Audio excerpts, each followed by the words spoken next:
Hey everyone, long time no see.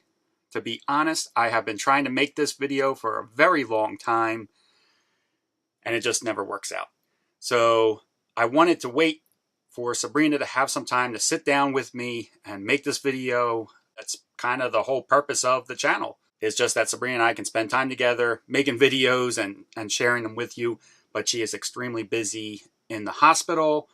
She is taking care of patients, as you know, in the ICU. So I thought, well, I better just sit down and make this video, give everybody an update of what is going on. Sabrina actually just recently upped her PPE game. She's got this cool new hood that she wears. It's a face mask. It looks like she's going to the moon.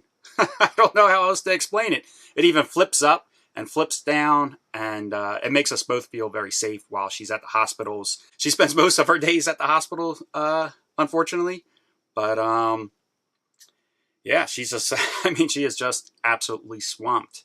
But I promised you guys that I would give an update on that cheap handling fix, and it was very surprising. So as you guys know, I did the front, drove around for a little while. We loved it, and we were like, oh, we'll do the rear sway bar as well. We did the rear sway bar, drove around for a little bit, and hated it. I don't know.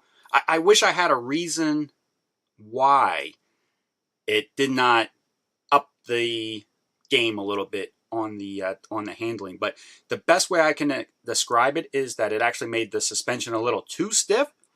And with crosswind, it almost had like no give at all. So every time the wind would blow, it would just like be a hard strike, I guess would be the best way to describe it. And we gave it a try. We really gave it a chance. We drove 4,000 miles with the rear sway bar adjusted along with the front, and it just never got comfortable for us. So we switched the rear back to stock, but the front sway bar is in the new position. And that's how we seem to like it. It's been great in that configuration. So if you're thinking about doing the cheap handling fix, I suggest doing the front first, driving around and see what you think.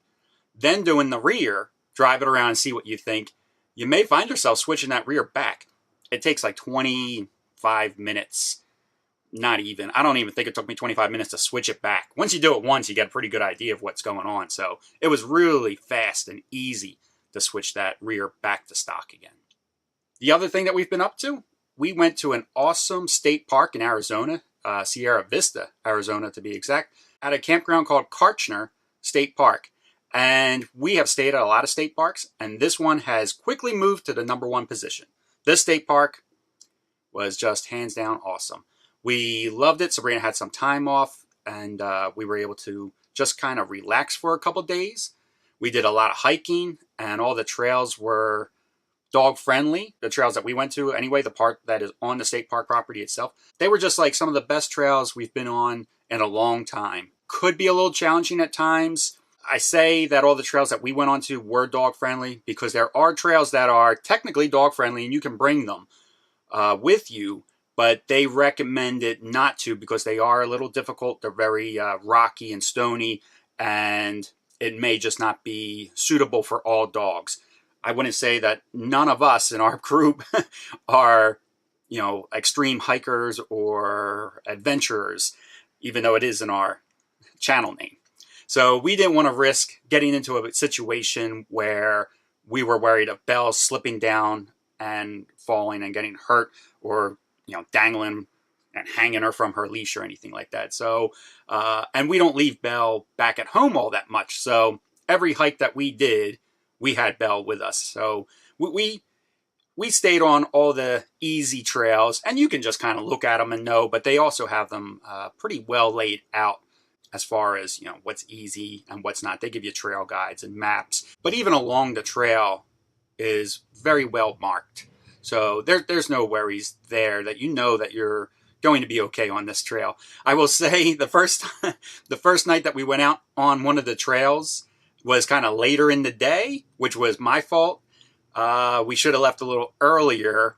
And the sun, I will give you fair warning, when you're out in the Arizona desert, when that sun starts to go down and it hits the top of one of those mountains, it drops fast. So we kind of double timed it back to the campground, which was, again, my fault too, and how slow we moved back to the campground because I really wanted to take a lot of photos. Like every corner that you turn is an awesome photo opportunity. And we just really loved the campground. The staff was super nice. The property or space that they give you is roomy. You have a nice fire pit, and it's so quiet. And the stars, I wish I had a photo of the stars, but I'm not that type of photographer or any type of photographer to give you a star view. But it was awesome. We could see the Milky Way. It was just a beautiful stay and a well-needed rest for Sabrina.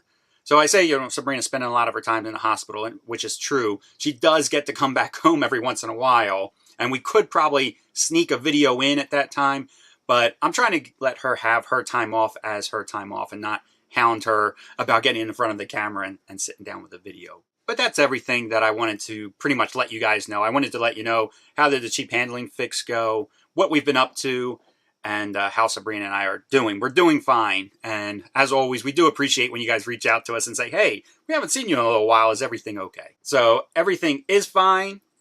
And we will catch you next time. Bye, everybody.